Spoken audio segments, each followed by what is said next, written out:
porque la verdad es que tenemos que aprender a apegarnos menos a lo que la gente dice y más a lo que la gente hace. Eso es lo que debería haber hecho. Y de ser la damisela, me convertí en la villana porque fui la culpable del fin del matrimonio. Crecí con mi hermana, mis padres, yo soy Fortuna, y tengo 2 hermanos por parte de padre con los que convivimos. Pero dentro de casa éramos los 4. Fue una infancia muy tranquila. No hubo acontecimientos impactantes, solo cosas positivas. Mucha convivencia con mi madre. Mi padre vivía más trabajando y saliendo. Yo no sabía dónde iba. Y mi madre era quien administraba más el hogar.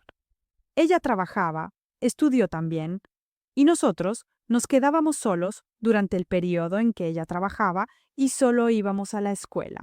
Así crecimos. Mi hermana mayor se fue de casa más pronto, se fue a estudiar a otra ciudad, y yo me quedé. Terminé estudiando aquí en la ciudad donde vivo, Ciudad Esperanza, provincia de Los Lagos. Aquí empecé a trabajar, y seguí viviendo con mis padres hasta que me casé y me fui de casa. La relación de mis padres siempre fue muy tranquila, quizás demasiado.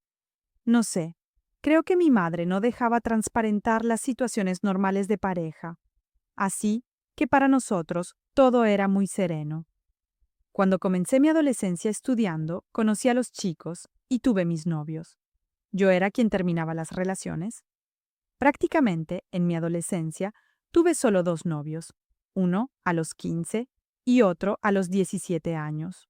A los 18, había terminado el segundo noviazgo, justo cuando sales de la adolescencia y entras en la fase adulta. Fue cuando ingresé a la universidad y tuve al tercer novio, todo dentro de la normalidad. Después de terminar la universidad y ya estando trabajando, fue cuando conocí a mi primer exmarido. Ya lo conocía de la escuela, de cuando teníamos 12 o 13 años y vivíamos en barrios vecinos. Por casualidad, me encontré con su hermana y ella dijo: «Mira, Ricardo está aquí. Hace tiempo que no lo vemos». Fui allá, conversamos, nos gustamos y pronto formalizamos el noviazgo. Yo ya tenía 26 años. Digo ya porque ya había pasado la fase de noviazgos juveniles, terminado la universidad y estaba trabajando. Ya había iniciado mi vida profesional. Poco tiempo después, menos de un año, nos casamos. Compramos una casa, fuimos a vivir a esa casa, hicimos la fiesta de la boda y la amueblamos. A los 2 años nació nuestra primera hija.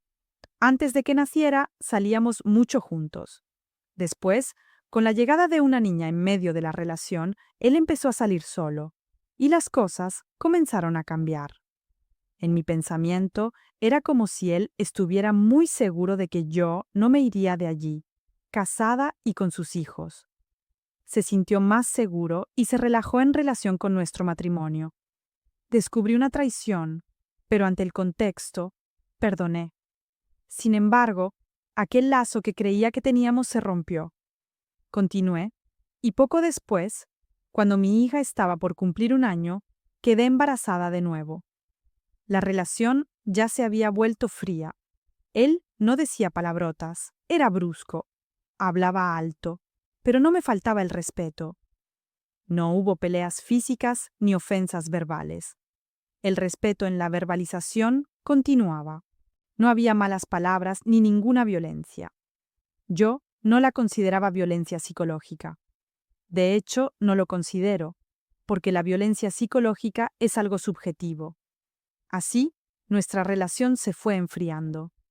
Cuando tuvimos una hija, él salía. Con 2, salía aún más. También estaba el tema financiero, porque compró un negocio. Creo que también cambió por eso. Comenzó a sentirse más poderoso porque ya no era empleado, sino dueño. Pero, por otro lado, no aparecía con mucho dinero. Siempre decía que el negocio iba mal.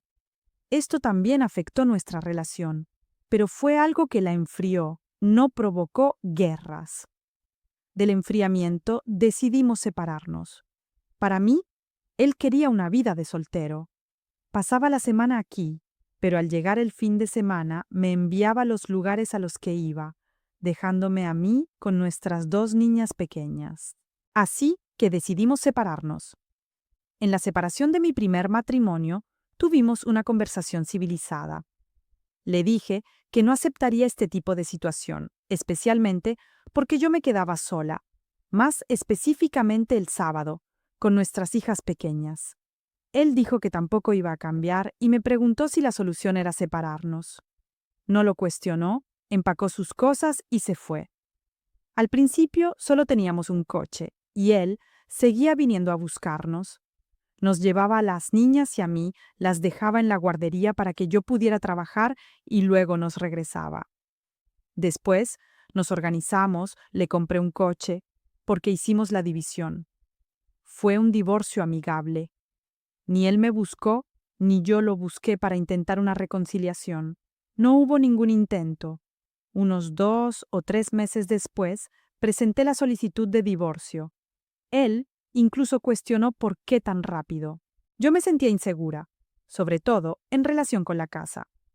Tenía 2 niñas pequeñas y temía que en algún momento alguien lo influenciara y quisiera pelear, no resolverlo de forma amigable. Pero en ese momento, él resolvió, le di su parte y nos quedamos en la casa, mis 2 niñas y yo. Mantenemos una relación amigable hasta hoy. No es muy cercana. Básicamente solo hablamos de nuestras hijas. Ellas ya están grandes, así que él tiene mucho más contacto con ellas que conmigo. Los contactos se limitan al día del pago de la manutención, o si no, ha podido comunicarse con ellas para recogerlas. Por lo demás, no tenemos desacuerdos. Él vive su vida en paz y yo me quedo aquí en casa, trabajando y cuidando de mis hijas. Me quedé soltera y empecé a salir. Mi madre incluso me dijo, Elena, ten cuidado con lo que la gente pueda decir por haberse separado. Y yo respondí, no, mamá, el luto por una persona viva no existe. Claro, en el sentido común, sería quedarme en casa respetando la memoria de esa persona. Eso no existe para las personas vivas. La sociedad hace eso con personas que han fallecido. Él estaba vivo, así que no había necesidad de guardar ese momento. Nos separamos, y ni yo lo busqué, ni él me buscó. Yo sabía que él estaba disfrutando de su vida, y yo también fui a disfrutar la mía. Estuve así por casi 2 años, saliendo con mis amigas y divirtiéndome. Y también, por casualidad, me encuentro con el que sería mi segundo exmarido. También lo conocía de la escuela y vivía cerca de mi barrio. También nos conocíamos desde los 12 o 13 años. Me contactó por redes sociales. Me dijo que estaba buscando mujeres para salir y divertirse. Me preguntó cómo estaba y si podíamos salir a tomar unos tragos y bailar. Le dije que sí, pero en esa ocasión él iba a trabajar y yo trabajaría al día siguiente, así que no se concretó. Un año después, me volvió hasta a hablar en los mismos términos. ¿Cómo estás? ¿Estás casada? Solo para conversar, ya que sabía por las redes sociales que no había fotos con nadie. Le dije que no, que estaba soltera. Entonces, pudimos salir a tomar algo y conversar, y así fue. Empezamos una relación rápidamente. Sin embargo, a los 15 días, ya me di cuenta de que él tenía una rutina muy diferente a la que yo estaba acostumbrada a ver. Tanto con mi padre, fui la menor y la que menos vio su juventud, viéndolo más maduro, como con otros novios, maridos y cuñados, no había visto a alguien que tuviera el hábito diario de beber. Me quedé sorprendida, pero por otro lado, vi que era una persona responsable, que mantenía 2 empleos y pagaba sus cuentas. Tenía una buena relación con sus hijos y era una persona con buenas relaciones sociales. Fue algo novedoso para mí, pero no lo descarté. Decidí continuar. Fuimos novios y luego él vino a vivir con nosotras. Es una persona muy cariñosa con mis hijas. En ese aspecto, cuando una es madre y la persona abraza la causa, eso ya genera un afecto. Él se comportaba de manera diferente al padre biológico. Por un lado, estaba la ingesta diaria de alcohol, pero por otro, siempre estábamos incluidas en sus planes. No tenía esa rutina de salir solo. Siempre nos incluía a mí y a las niñas. Como me separé cuando las niñas eran muy pequeñas, ellas no tienen recuerdos de su padre en casa. Fue él quien vio crecer a mis hijas. Ellas fueron creciendo, y él fue como un padre para ellas, siempre muy atento. Sin embargo, en cuanto a corregirlas, siempre fui yo quien lo hizo. Yo lograba y consigo hacer esa parte de la educación sola: controlar, corregir y orientar. Él se quedaba más en la parte de la diversión de ellas, la atención, y realmente las quería mucho. Pero con el tiempo, algo que pensábamos que no iba a pesar, comenzó a pesar. Junto con esa rutina de alcohol venía la convivencia con sus amigos. Durante la constancia de nuestro matrimonio, él no solo bebía.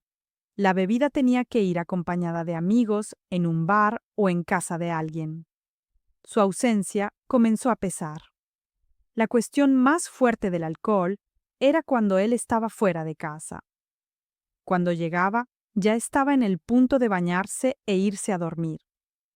Me di cuenta de que mi rutina era muy solitaria con mis hijas, igual que cuando estaba separada. En cuanto a la organización de la casa, la hacía exclusivamente yo, salvo excepciones como traer pan o queso de una panadería. Pero toda la organización, la logística de la casa, era mía. Lo mismo con las niñas: llevarlas a la escuela, recogerlas, llevarlas a clases de refuerzo. Cuando necesitaba ayuda, se la pedía. No era nada rutinario ni combinado para él. Estaba dispuesto a ayudar, pero yo tenía que pedirlo. Empecé a sentir mucha dificultad. Primero, fui a una psicóloga. Hice terapia. Ella me preguntó si quería separarme. Dije que no sabía. Primero, no quería seguir como estaba, porque me sentía triste y lloraba. Llegué al punto de cortarme el pelo 2 veces frente al espejo para que quedara más corto, porque a él le gustaba largo, y así darle rabia. También tiré su ropa, sus perfumes, la estantería del tocador con perfumes e hidratantes. Lo tiré todo con rabia. Lo llamaba llorando. Llegué a ir a bares a buscarlo, no para hacer escándalo, porque le tengo pavor, sino para conversar y que viera que estaba llorando, porque me colgaba el teléfono. No quería ser esa persona. Cuando empecé a salir con él, ya tenía 34 años y nunca había sido así, y no quería convertirme en esa persona. Por eso busqué terapia. Ella me preguntó si quería separarme. No sé. O me adapto o me separo. Pasé poco tiempo con esa psicóloga y fui a otra con la que ya había tenido sesiones. Fuimos trabajando y me fui adaptando. Llegué a un punto de acomodación. Yo sabía que él salía, sabía que estaba ausente. Yo me encargaba de la logística de la casa. Los dos trabajábamos, pagábamos las cuentas, pero la parte de la casa era mía. Él hacía pequeñas contribuciones: poner la ropa en la lavadora, tenderla, recogerla del tendedero.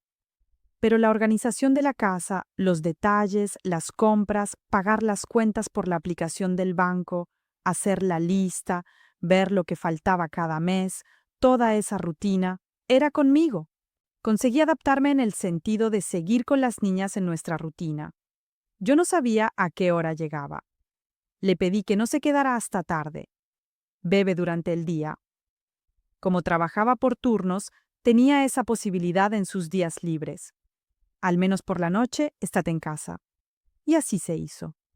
Al principio, entré a la universidad y le pregunté si podía contar con él. Dijo que sí, y así fue. Entré a la universidad por la noche. Yo lo llamaba y le decía: «Mira, me voy a la universidad». Y él decía: «Bien, ya estoy llegando, justamente para cuidar a mis niñas». Luego, en la primera o segunda clase, las llamaba. Ellas me decían: «Todavía no ha llegado». Muchas veces yo volvía de la universidad y él aún no había llegado. Así que ese apoyo inicial tampoco lo tuve. Desafortunadamente, mis hijas se quedaban esperando. Un semestre después llegó la pandemia y estuve 1 o 2 años estudiando en línea. Esa parte de las niñas se resolvió. Cuando regresé de la pandemia, él, realmente, como mencioné, había modificado ese horario de bebida. Llegaba alrededor de las 7, 7:30, a más tardar a las 8. Retomé las clases presenciales y él venía y se quedaba con las niñas. Ellas ya habían crecido más, pero aún así necesitaban supervisión. Aprendieron mucho a valerse por sí mismas, son muy independientes, pero aún necesitan supervisión. Él modificó ese horario. Sin embargo, también tenía el problema de ser una persona muy explosiva. Cuando teníamos discusiones, él realmente decía palabrotas, gritaba. Como yo tengo aversión a los gritos, me callaba para que cesara esa gritería. Decía palabrotas muy fuertes. A veces mis hijas las oían. Como yo me callaba, la discusión se detenía, y él ya no gritaba. Yo no quería desafiarlo. Tenía ese recelo a discutir. Aunque pensara que tenía razón, no quería continuar. Prefería callarme y esperar a que se calmara. Me di cuenta de que tenía un bloqueo para escuchar. Podía ser algo muy concreto. Rompiste el vaso. No había discusión. Aún así, no podía escuchar. Para no escuchar, gritaba. Era una forma de cesar lo que era insoportable para él. Esto fue otra cosa que nunca había visto. Una persona con un bloqueo tan grande para escuchar. Nuestra relación era complicada porque todo lo que sucedía, todo en lo que estábamos en desacuerdo, quedaba pendiente. Las cabezas se enfriaban y aquello nunca se resolvía. De esas discusiones tuvimos algunas separaciones. Siempre era por motivos muy insignificantes. Se atrasó en ir a buscar o llevar el coche. Se olvidó de recoger a las niñas. No había ningún motivo grave, pero incluso por motivos insignificantes, la pelea era fea. ¿En relación a qué? A gritos e insultos. Recuerdo una vez que yo había reservado hora en la peluquería. Como era un salón pequeño, atendía a una clienta a la vez, así que el horario tenía que cumplirse, o se retrasaban las demás. Él no llegaba y cuando llegó, yo estaba molesta. Le dije, «Oye, tardaste, no sé qué». Y él se molestó mucho. Dijo que no seguiría conmigo. Tomé el coche y me fui a la peluquería. Mi vecina me llamó después y me dijo, «Mira, lo vi metiendo sus cosas en el coche de un amigo». Cuando llegué a casa, un rincón estaba más limpio. Yo sabía que él frecuentaba la finca de un amigo y fui allí, pero me quedé dentro del coche y lo llamé. Me había bloqueado. Salió del grupo familiar, pero puse mi teléfono en modo privado. Así, él no podía bloquear la llamada. Él estaba dentro de la finca y yo en la puerta, dentro del coche estacionado enfrente. Me gritaba por teléfono. No sé cuántas personas había dentro de esa finca. Gritaba mucho y decía palabras que no puedo repetir aquí. Me ordenaba desaparecer de su vida, que nunca más quería verme, me insultaba. Yo estaba llorando. Dijo que llamaría a mi madre y a mi padre para que me buscaran, que tenía que desaparecer de allí y que nunca más me quería ver. Creo que pasaron unas 2 horas hasta que me calmé. Cuando me calmé, me fui. Al llegar a la esquina, el coche se atascó. Esto fue alrededor de las 6 de la tarde. Lo llamé y le dije, «Mira, solo necesito que me ayudes a desatascar el coche». Y él dijo, «No, arréglatelas. Llama al seguro, pide la grúa, llama a tu padre, pero yo no te ayudo de ninguna manera». Yo estaba emocionalmente afectada, lloré, pero creo que fue mi madre la que me enseñó a ser independiente. Sabía que tenía que resolverlo, no podía contar con él de ninguna manera. Me bajé del coche para respirar, para pensar qué iba a hacer. Pasaron 4 hombres a caballo. Gracias a Dios, eran buenas personas, porque si hubieran tenido malas intenciones, ¿quién sabe qué me podrían haber hecho? Eran como las 6:20, 6:30 de la tarde, y era una zona más rural que urbana. Había casas, pero era una zona con terrenos y poca circulación de peatones. Ellos me ayudaron y desatascaron el coche. Y luego terminamos volviendo. Todo su discurso de irse no se cumplió. Durante la pandemia, como él tenía ese hábito diario de beber, empezó a ir a bares clandestinos. Esto generó mucho conflicto. Dejé de convivir con mis padres por miedo a que él me contagiara COVID y yo se lo pasara a ellos. Esto fue muy difícil para mí, porque priorizo mucho a mi familia y no quería dejar de verlos porque mi marido estaba frecuentando bares clandestinos. La aglomeración se volvía peor porque los bares estaban cerrados para no ser vistos. Le llegaban mensajes al celular de los dueños del bar diciendo: «Mira, cuando vengas, no te quedes enfrente para no llamar la atención. El portón va a estar cerrado. Llama, toca, no recuerdo exactamente, y te abrimos». Y allí se quedaban, con la puerta cerrada, bien aglomerados. Y realmente sucedió. Yo terminé contrayendo la COVID. Estaba en clases universitarias en línea, una materia compleja, y la clase ya estaba sintiendo dificultad. Empecé con síntomas, como si fuera una gripe. Yo no sabía que era COVID. La profesora puso un trabajo y yo no me sentía bien porque la fiebre te debilita. Lo llamé y él estaba en un bar. Le pedí que viniera a casa porque no me sentía bien. Y había mucha presión por el trabajo que valía nota, y las notas no habían sido buenas. Todos estábamos nerviosos. Él dijo: «No voy, voy a casa, pero no voy. Me están llamando para otro bar, pero no voy». Le dije: «Está bien». Continué en clase, intentando hacer el trabajo. Pero pasó el tiempo y no llegó. Lo llamé de nuevo y efectivamente fue al lugar donde había dicho que no iría. Me dijo: «Mira, terminé viniendo al bar». Le pregunté si no vendría. Dijo: «No, ahora no». Entonces comencé a llorar. «¿Estás así por mi culpa? ¿Estás así porque no voy?». Le dije: «También, pero la situación no es buena. Tengo fiebre, estoy muy débil, y la profesora puso un trabajo que tengo que entregar hoy. Vale nota, y esta nota es muy importante para mí. Me siento presionada porque no puedo hacer el trabajo después. Tengo que resolverlo ahora. No me siento bien. Ven a casa». Él se negó. «No voy». Hablé con mis compañeros, me ayudaron mucho porque el trabajo era en grupo y me brindaron apoyo. No pude participar como debería, pero me ayudaron. Cuando terminó, solo teníamos un coche, que era mío. Él lo tenía. Tomé un app de mototaxi y fui al bar. El bar estaba abierto, aunque se usaban mascarillas y había un límite de personas en los lugares públicos en aquella época. Me aparecí de lejos para que me viera. Yo con mi mascarilla no dije ni una palabra. Cuando me vio, volví al frente del bar y me quedé allí llorando. No fui hasta donde estaba, no le hablé, no lo ofendí. Pero él se molestó mucho. Pasó un tiempo, media hora, 40 minutos, no recuerdo, y yo seguí allí afuera. Creo que pagó la cuenta, estaba allí con sus amigos y vino a casa.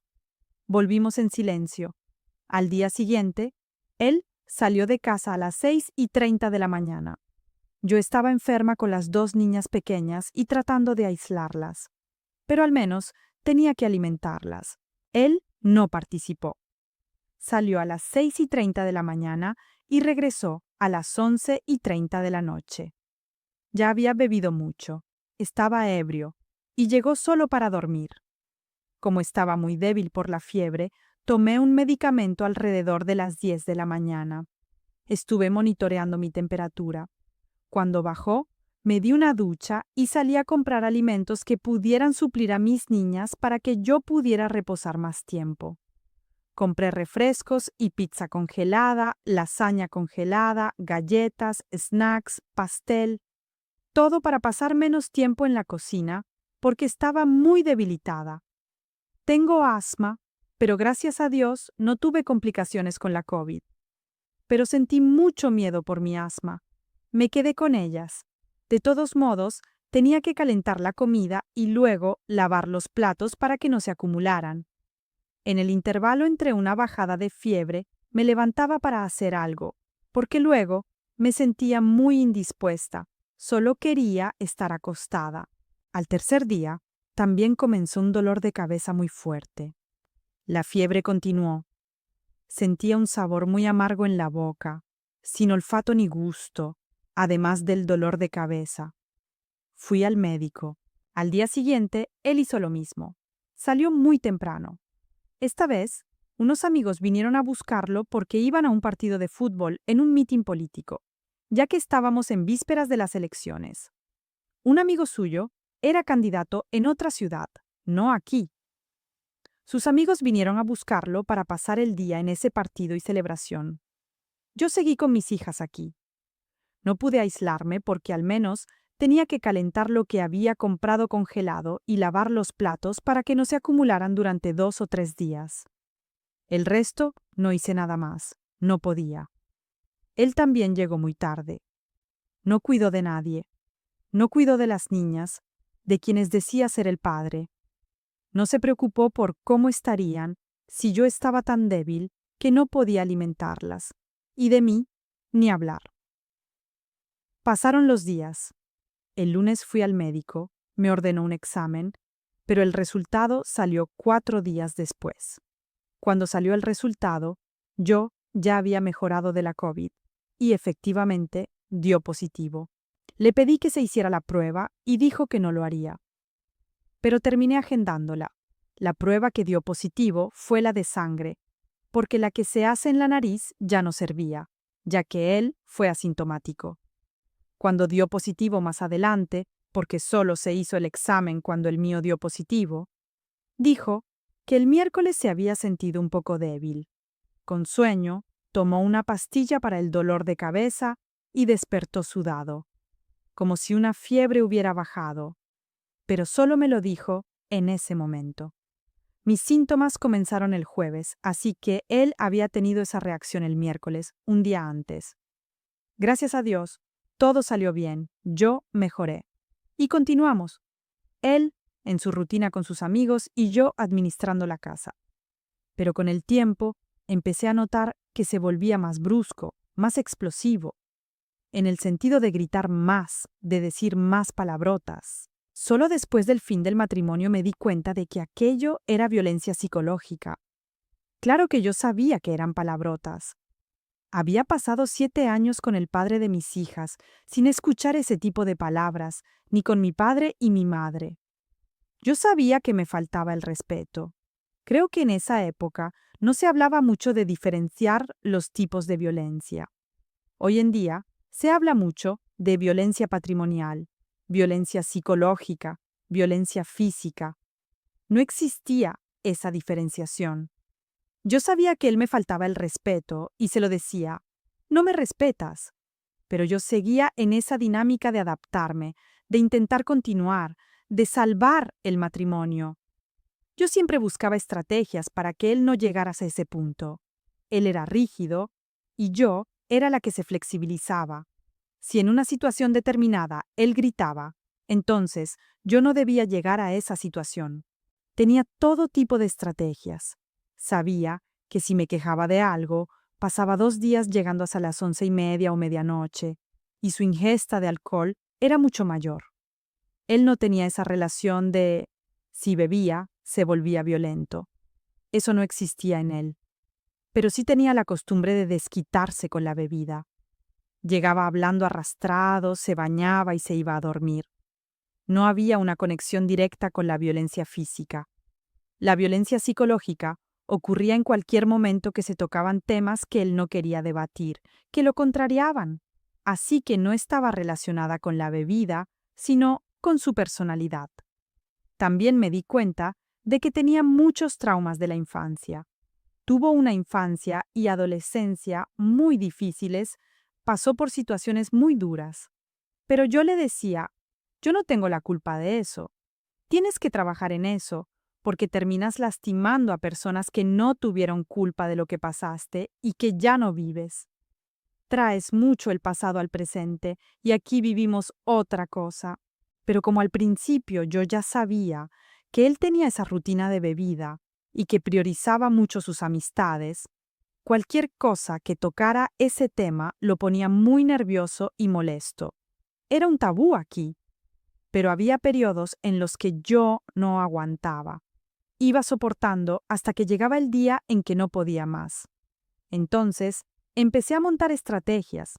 Por ejemplo, mañana va a estar trabajando, así que hablo hoy, porque mañana no podrá quedarse bebiendo hasta la medianoche. Lo que tenía que decirle, lo decía en momentos estratégicos para que él no se vengara de mí. También procuraba hablar con él cuando las niñas no estaban cerca, porque sabía que podían haber gritos y palabrotas. Pero de alguna manera, yo tenía cosas que decir. Empezaba a hablar y cuando él empezaba a gritar, que era su forma de actuar, o gritaba, o tomaba la llave y se iba. No soportaba escuchar de ninguna manera, y yo jamás iba a gritar con una persona así, porque tenía miedo. No le tengo miedo a él, sino a lo que un ser humano puede llegar a hacer. No me gusta desafiar los límites de las personas. Si una persona está emocionalmente descontrolada, yo no continúo instigándola. Si pierde el control, para mí la conversación cesa. Hablamos después. Como él era así, yo tenía asuntos que hablar. Decía una frase y él empezaba a gritar y a ofender. Yo paraba. Guardaba el resto para otra oportunidad. Se quedaba aquí atragantado, pero lo hacía como si lo dividiera. No hablaba con él sobre un tema de una vez, porque no aguantaba escuchar. Él decía que yo no sabía hablar con él. Intentaba hablar de forma muy dulce. Y él decía que si lo estaba tomando por tonto, porque le estaba hablando como si fuera un niño. Así que no conseguí tener un diálogo con él durante la constancia de nuestro matrimonio. Solo si eran cosas triviales, conversaciones de bar, pero asuntos serios no podíamos tenerlos. Al final, en los últimos meses, noté que había empeorado. Se había vuelto más descontrolado emocionalmente. En cuanto a las reacciones, habíamos acordado que su nieta iba a nacer, que fue justo el momento del fin.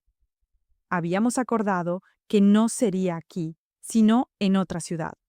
También habría una movilización de mi trabajo en el Sindicato de Trabajadores, Citra, en la misma ciudad, la capital de los lagos. Era el mismo día. Él no tenía paciencia para escuchar audios, así que yo tenía que hablar muy rápido, si no, no los escuchaba hasta el final. Recuerdo que le envié un audio de 40 segundos. Le dije que el mismo día del nacimiento de su nieta sería la movilización del sindicato y que iba a haber una marcha por mejores salarios. Al final del audio, a los 30 y tantos segundos, dije: a la salida de la maternidad, pasamos por allá. Esto era porque iba a haber una reunión, una asamblea, para que el sindicato supiera por qué iba a luchar la clase. Después de la asamblea, sería la marcha, que sería el último acto, por lo que sería por la noche. Pasaríamos el día en la maternidad y a la salida iríamos allí. Pero como no tenía paciencia para escuchar el audio, no oyó esa parte donde decía: a la salida vamos. Me envió un audio muy brusco, diciendo que me las arreglara sola, que tomara mi coche y fuera, y que no lo molestara. Yo me quedé muy sorprendida. Le envié un audio preguntando qué pasaba. Él me envió otro audio muy brusco. Luego le dije: ¿escuchaste mi audio hasta el final? Y él todavía me echó la culpa a mí, diciendo que yo hablaba mucho, que mis audios eran muy largos y por eso no los oía completos. Esto también era manipulación, aunque yo no tuviera plena conciencia en ese momento. Es por eso que me siento responsable. Uno de los motivos por los que estoy aquí, creo que es muy importante que hablemos y nos ayudemos como mujeres. Y la conversación de una ayuda a la otra. Tampoco quiero ponerme en el papel de víctima. También tengo mi responsabilidad, porque vi desde el principio que él tenía esa cuestión del alcohol y la prioridad por sus amistades, y la cuestión de ser brusco. Yo decía que era arrogante, porque no quería aceptar opiniones diferentes, Él era así, y yo me quedaba con él si quería. No era flexible. Me cuestionaba mucho, porque yo lo sabía desde el principio. Él decía, yo no te mentí, y realmente fui responsable porque pude haber visto eso y haberme ido. En lugar de eso, busqué ayuda para adaptarme. De alguna manera, es como si le hubiera transmitido que aceptaría esa situación. Pero ni siquiera yo me conocía. Uno siempre está conociéndose. No sirve de nada pensar que te conoces por completo. Yo creía que no me cansaría, pero con el tiempo me cansé. Así que a la adaptación que él pedía, no me busques, no me llames, me adapté. Si peleábamos hoy, mañana y pasado, él se quedaba hasta tarde. Yo no hacía ni una llamada, no iba tras él, pero tampoco me quedaba satisfecha. Y él quería que si yo sabía que él era así, si me daba rabia, me la guardara. Si llegaba a casa y yo tenía mala cara. Aunque yo sabía que él no tenía esa relación entre bebida y violencia, sabía que no la tenía. No iba a tomar ese momento con una persona que había bebido todo el día para discutir, no tengo esa pretensión, no estoy de acuerdo con eso. Cuando llegaba, yo me quedaba en silencio, pero tampoco le hablaba.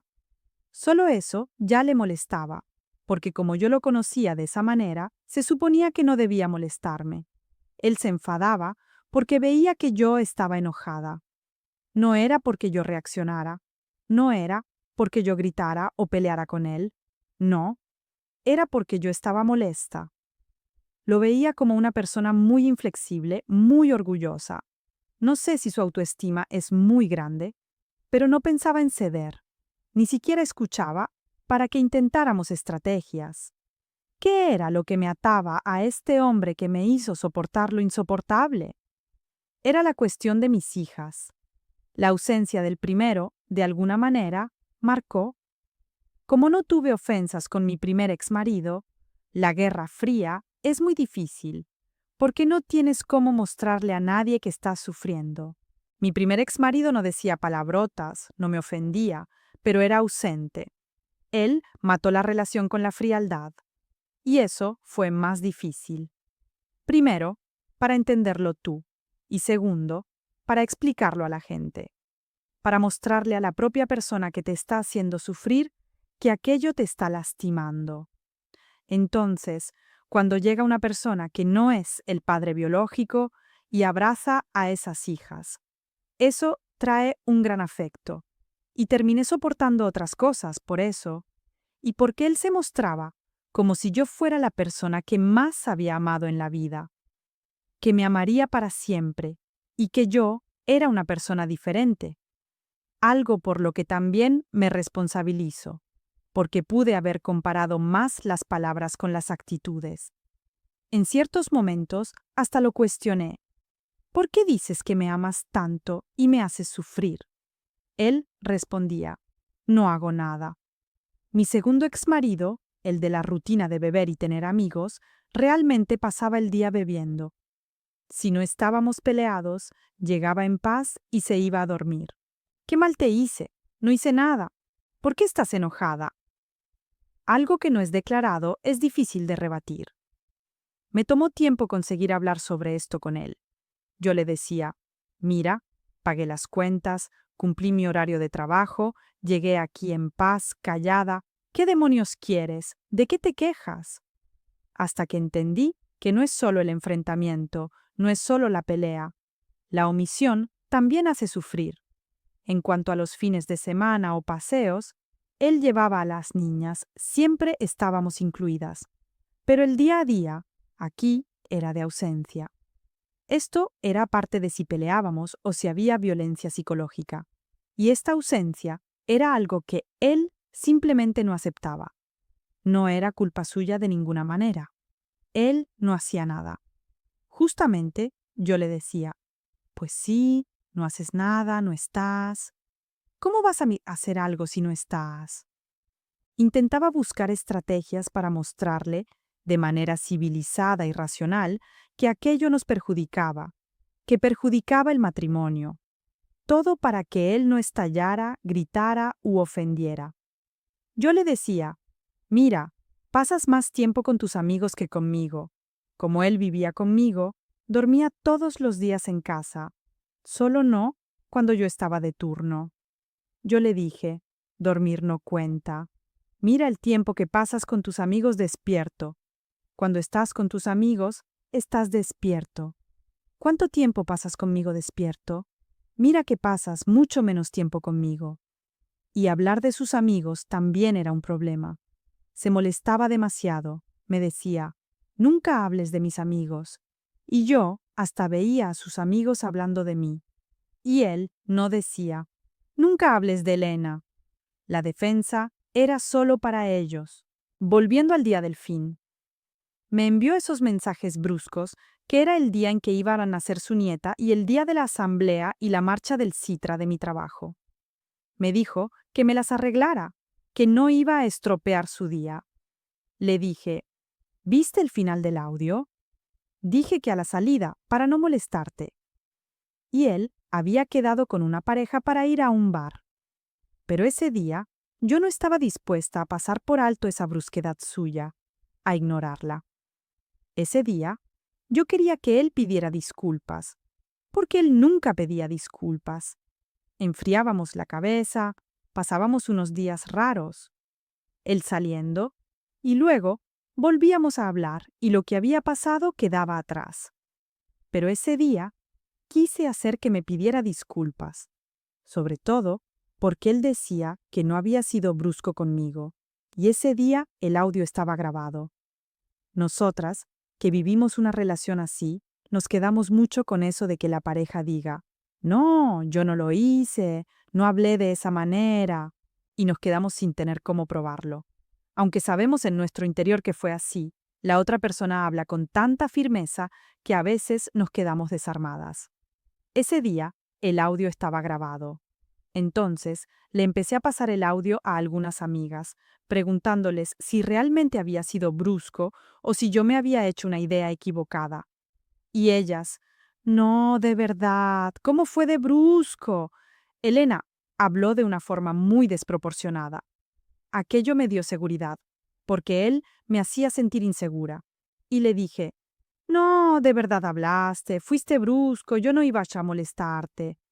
Y él llega a casa y empieza a prepararse para salir con la pareja. Me preguntó si iba y le dije que no. Pues no dudó. Se arregló y se fue a divertirse con la gente. Como íbamos a salir de noche ese día, él llegó no sé a qué hora de la noche. Yo estaba muy molesta. Esta vez no quise ignorarlo, porque así era como resolvíamos nuestros problemas, ignorando para que la situación se calmara y siguiéramos adelante. No quise ignorarlo, realmente quería que se retractara. Él no se retractó, y al día siguiente discutimos. Fui hasta su trabajo porque él me había bloqueado. También tenía mucho esa costumbre de bloquearme. Le decía, te envío mensajes porque en persona me gritas. Y cuando enviaba mensajes, era bueno porque tenía prueba de que no había sido brusca con él. Pero me bloqueaba cualquier tipo de comunicación. Ese día, como estaba decidida a resolverlo, fui a su trabajo. Cuando me vio, se acercó a la puerta del coche, ya gritando. Preguntó qué estaba haciendo allí, que me fuera, que lo estaba avergonzando y que yo era quien estaba haciendo el alboroto. Le dije, no estoy haciendo nada, estoy aquí dentro del coche, quien está gritando eres tú. Gritó mucho. Salió de la zona del alojamiento, fue a la parte interna, pero no había nadie en ese momento. Lo seguí preguntándole por qué estaba tan enojado conmigo. Él seguía gritando, diciendo que la gente lo iba a ver. Yo dije, sí, pero yo estoy normal, no estoy haciendo nada. Solo te estoy preguntando, ¿quién está gritando? Eres tú.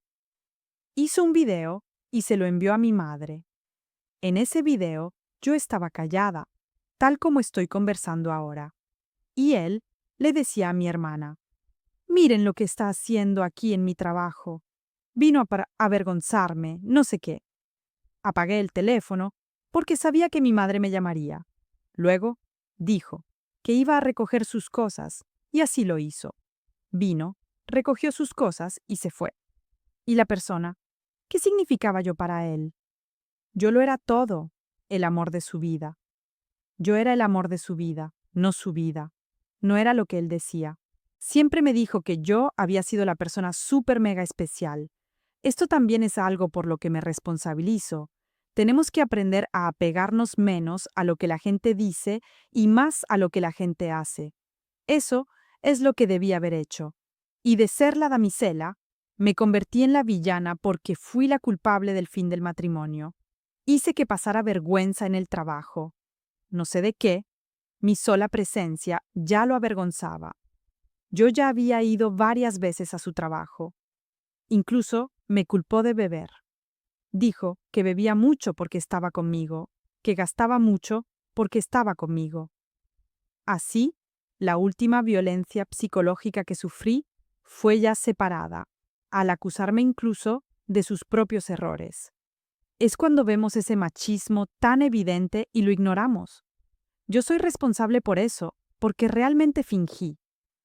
No voy a decir que él fingía ser una persona con pensamiento igualitario, porque yo sabía que era machista. No tuve el coraje de responder en el momento en que me ofendió. Ahí no fueron palabrotas. Fue cuando me puso en el lugar de villana. Yo estaba muy afectada emocionalmente. Pero después logré decirle, cuando tenemos un modelo de relación más antiguo, donde los roles están bien separados, el hombre es el proveedor de la casa, la mujer cuida de la casa y de los hijos. Tenemos roles separados y divididos. Y cuando llegábamos al rol del hombre en este modelo familiar, él iba a trabajar y yo iba a trabajar. Él pagaba una cuenta y yo pagaba otra. No existía separación de roles. Éramos un equipo, nos ayudábamos. Pero cuando llegábamos a los roles de un modelo familiar donde la mujer se encargaba de la casa, quien lo hacía era yo. Oye, yo trabajo fuera. También tengo uniformes. ¿Y quién planchaba mis uniformes? Por ser mujer, tenía que planchar mi uniforme y el de él. Y él, por ser hombre, tenía que tener el uniforme planchado. Pero cuando se trataba de dividir los gastos, yo entraba junto con él. Me hizo esa acusación. Tuve algunos contactos con él después de esa separación, pero no para intentar una reconciliación. Tampoco hubo intentos de reconciliación. Los contactos eran para ver el tema del divorcio y organizar la cuestión de los dos vehículos que quedaron pendientes. Tuve que contactarlo. La última vez fue el día que me hizo esas acusaciones, especialmente la de que la bebida era culpa mía. Fue entonces cuando vi, no, no merezco esto. Mi madre y mi padre no me criaron, ni yo luché para madurar y convertirme en una mujer para ser pisoteada de esta manera. Si tengo una amiga o una prima y alguien la trata así, no me va a gustar. ¿Por qué debería gustarme a alguien que me trata de esta forma? Ahí fue realmente el límite de todo. Quedó la pendiente del divorcio. Contacté a una abogada. No quería tener más contacto con él para que ella se comunicara con él. Él la trató muy mal y la abogada terminó bloqueándolo. A pesar de ser una profesional, él la trató de forma tan inadecuada que ella lo bloqueó. Terminé teniendo que pedir a mi hija que interviniera en el tema de la firma del papel. Había uno u otro detalle en la petición, y él comenzó a poner dificultades para firmar. Es de una manera. Yo le pedí a la abogada que lo corrigiera. Ahora es de otra manera. Eso quiere él. Corregíamos. Hasta que llegó el día de firmar.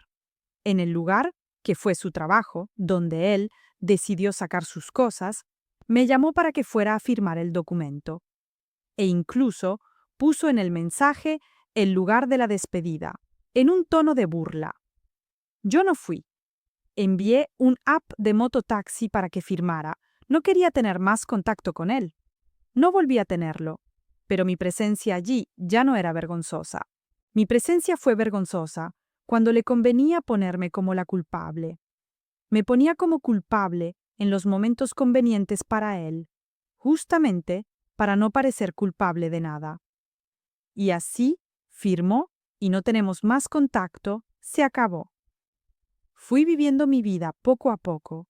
Salí a disfrutar con mis amigas, busqué diversión, buscaba lugares para distraer mi mente, porque sé que cuando una está sola necesita reflexionar, pero los pensamientos se quedan repitiéndose en la mente.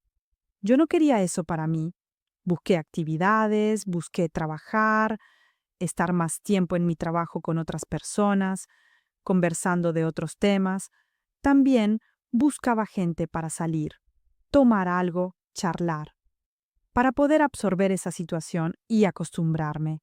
También estaba la cuestión de las niñas, pero ellas, a pesar de ser preadolescentes, son muy fuertes y no se quedaron tristes. Después, conversando, ellas me decían que lo quieren mucho, pero que él no era una persona para mí. Veían que yo sufría.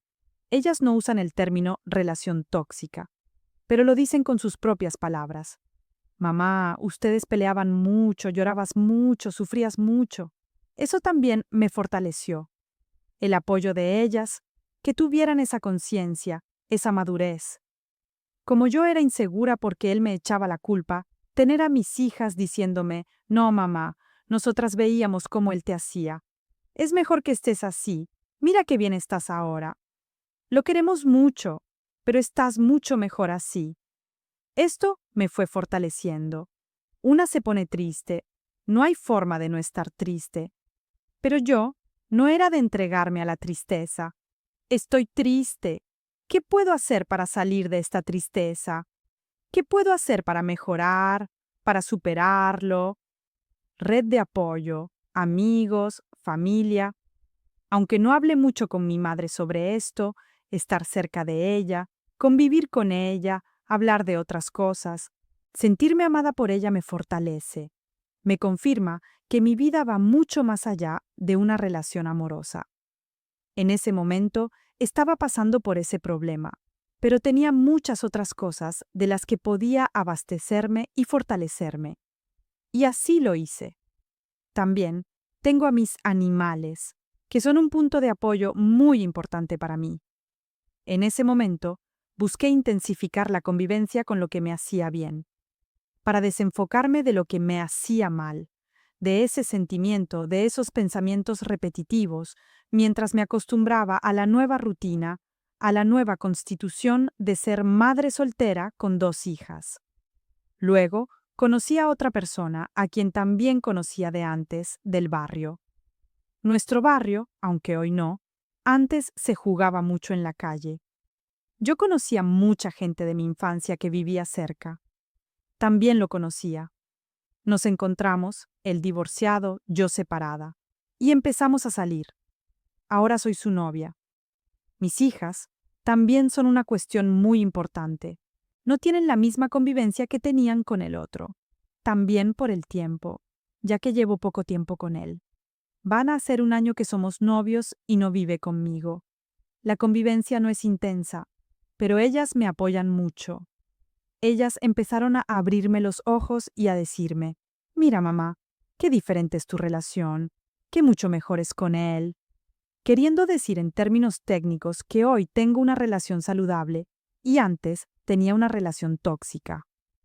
Aunque no sepan los términos técnicos, ellas lo ven, lo observan y me apoyan en esto. Esto me ayudó muchísimo, porque en una separación también pensamos en los hijos, cuánto van a sufrir. Y esto fue un punto positivo más para mí, seguir adelante. Cuanto más estoy con esta persona hoy, más me doy cuenta de cuánto cerré los ojos, cuánto me saboteé. Porque si había algo que él no hacía, era esconder quién era. La cuestión de la bebida, la cuestión de los amigos, la cuestión del orgullo, del machismo, él fallaba. Lo hacía todo a las claras. Fui yo quien cerró los ojos todo el tiempo. Y cuando estoy en otra situación, es cuando empiezo a ver realmente todo lo que me adapté, todo lo que soporté, todo lo que cerré los ojos, pensando que allí viviría el resto de mi vida.